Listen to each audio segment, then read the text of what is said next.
नमस्कार दोस्तों, welcome to 5 minutes ज्ञान। आज का जो टॉपिक है वो एबीसी ऑफ शेयर मार्केट है। शेयर मार्केट को बहुत ही कम टाइम पे हम जानेंगे, जो भी उसका बेसिक इन्फॉर्मेशन है आज जानेंगे यहाँ पे। तो शेयर का मतलब क्या होता है? शेयर का मतलब होता है हिस्सा, हिस्सेदारी। शेयर का वो मतलब होता है। और इसको अगर एकदम सिंपल वर्ड में समझाऊं तो जैसे मान लीजिए मुझे कोई बिजनेस करना है और बिजनेस करने के लिए मुझे 40 लाख रुपए चाहिए, और मैं वो 40 लाख रुपए अपने एक फ्रेंड से मांगता हूँ कि यार मेरे पास तो अभी 20 हैं, 20 तू दे दे। तो मेरा फ्रेंड 20 लाख रुपए उसमें दे देता है, 20 लाख मेरे होते हैं, टोटल 40 लाख में हमारा बिजनेस स्टार्ट हो जाता है। तो अब इस पर्टिकुलर बिजनेस में मेरा जो फ्रेंड है मेरा 50% का पार्टनर बन गया। मतलब मैंने 50% हिस्सेदारी उसको बेच दी, एक सिंपल वर्ड में। तो ये शेयर का जो सिंपल जो कॉन्सेप्ट था ना, वो सिंपल कॉन्सेप्ट यहाँ पे समझ लेते हैं। ये जो शेयर का पर्टिकुलर जो कॉन्सेप्ट है वो आजकल का नहीं है, 400 साल पुराना है। डच इंडीज कंपनी जो थी, जब उसके शिप्स बंदरगाह से निकलते थे तो लोगों को बोलियां लगवाते थे।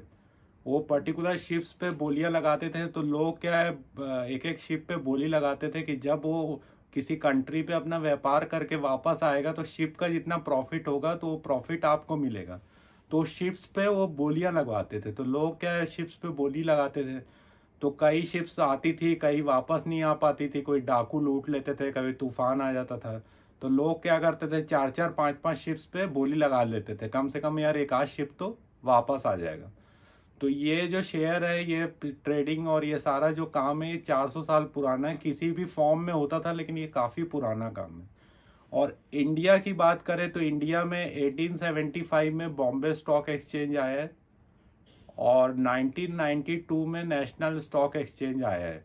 तो ये पर्टिकुलर स्टॉक एक्सचेंजेस करते क्या हैं और इनका क्या काम है, तो इसको हम जानते हैं यहाँ पे। तो जैसे मान लीजिए कोई कंपनी है और कंपनी को अपना एक्सपांड करना है, कंपनी को आगे बढ़ना है यार, और कोई अपना प्रोजेक्ट लाना है, तो उसके लिए उसको पैसे चाहिए। तब वो पैसे क्या करेगा, हमसे लेगा, आपसे लेगा। तो वो पैसे लेने के लिए आईपीओ लॉन्च करते हैं। ठीक है, इनिशियल पब्लिक ऑफरिंग है आईपीओ का फुल फॉर्म। तो आईपीओ लॉन्च करता है, मतलब अपने शेयर्स को लोगों को देता है। तो मान लीजिए कोई पर्टिकुलर कंपनी है यार, उसका फेस वैल्यू आता है, मान लीजिए 10 रुपए आता है, मतलब इनिशियल उसका वैल्यू है 10 रुपए। तो 10 रुपए के हिसाब से वो मान लीजिए 4 लाख शेयर मार्केट में लॉन्च कर देता है, और लोग क्या उस शेयर्स को ले लेते हैं। और कल की डेट में उस फेस वैल्यू 10 रुपए के फेस वैल्यू के शेयर का 12 रुपए मार्केट वैल्यू हो जाता है। तो लोग क्या उसको सेल करते हैं, तो आपको 2 रुपए का वहाँ पे फायदा होता है। तो ये इस तरीके से ये ऑपरेट करते हैं। तो अब जब कंपनी ये जो आईपीओ लाता है और ये सारी चीज़ें होती है, तो ऐसा नहीं है कि कोई भी आईपीओ ला सकता है। तो आईपीओ और ये सारी चीज़ें लाने के लिए, तो ये सारे को मॉनिटर करने के लिए गवर्नमेंट ने क्या किया है, सेबी बनाया है। ठीक है, सेबी क्या है, ये सारी चीज़ों को मॉनिटर करती है। और कंपनी के ये जो सारी चीज़ें होती है, शेयर के जो सारे बिजनेस होते हैं, खरीद फरोख्त होती है, ये सब हम स्टॉक एक्सचेंज में करते हैं। तो स्टॉक एक्सचेंज में बॉम्बे स्टॉक एक्सचेंज है। ठीक है, बॉम्बे स्टॉक एक्सचेंज हम देखते हैं जैसे टीवी और ये सब में कि सेंसेक्स ऊपर गया, सेंसेक्स नीचे आया। ठीक है, सेंसेक्स का ये वैल्यू है।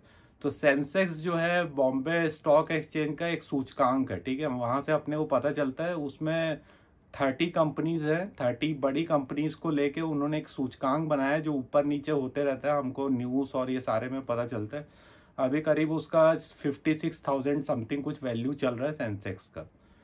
तो वैसे ही एक नेशनल स्टॉक एक्सचेंज है, दोनों बॉम्बे में ही है, बॉम्बे स्टॉक एक्सचेंज और नेशनल स्टॉक एक्सचेंज। तो national stock exchange, national stock exchange 1992 में बना है। और इसका जो वो है वो निफ्टी 50 है, इसका जो सूचकांक है। इसमें 50 कंपनियों को लेके बनाया है, ये 17-18 हजार के आसपास इसका चलता है। दोनों स्टॉक एक्सचेंजेस में शेयर्स की ट्रेडिंग होती है। ठीक है, तो कंपनी जो शेयर्स की ट्रेडिंग करती है वो प्राइमरी मार्केट में होता है, और जो लोग जो ट्रेडिंग करते हैं वो सेकेंडरी मार्केट में करते हैं।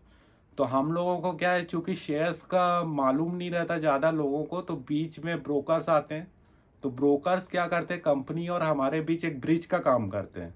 और उन ब्रोकर्स को हम लोग क्या करते हैं, ब्रोकरेज देते हैं, ठीक है, एक पर्टिकुलर अमाउंट देते हैं जिसको ब्रोकरेज बोलते हैं, तो वो हमसे ब्रोकरेज चार्ज करते हैं। तो आज की डेट में शेयर ट्रेडिंग बहुत ज़्यादा इजी है।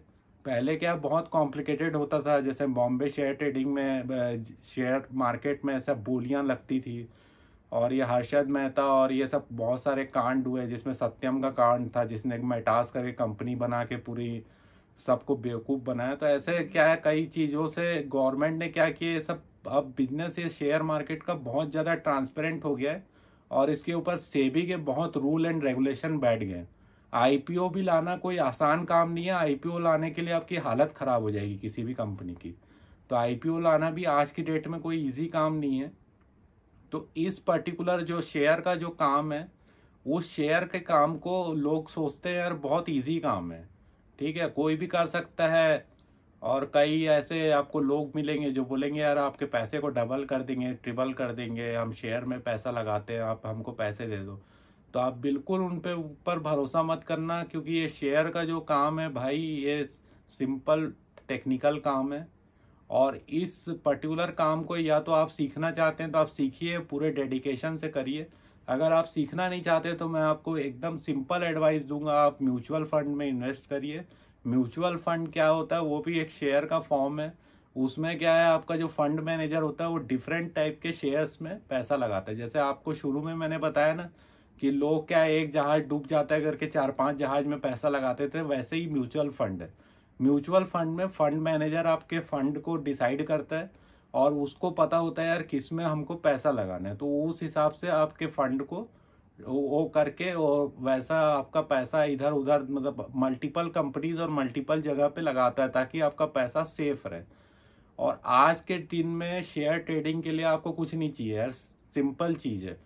आपको शेयर ट्रेडिंग करने के लिए एक सेविंग अकाउंट चाहिए, एक ट्रेडिंग अकाउंट चाहिए, और एक डीमेट अकाउंट चाहिए।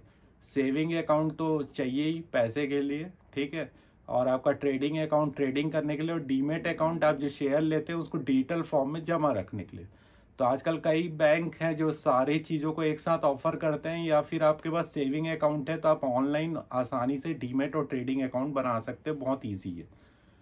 तो मैं आशा करता हूँ कि ये वीडियो आपको अच्छा लगा हो। वीडियो अच्छा लगा हो तो प्लीज़ लाइक, सब्सक्राइब और शेयर कर देना। इस तरीके के आगे भी इंफॉर्मेटिव वीडियो आएंगे, आगे इसी तरीके के टॉपिक्स को हम कवर करेंगे। जय हिंद, जय भारत, वंदे मातरम।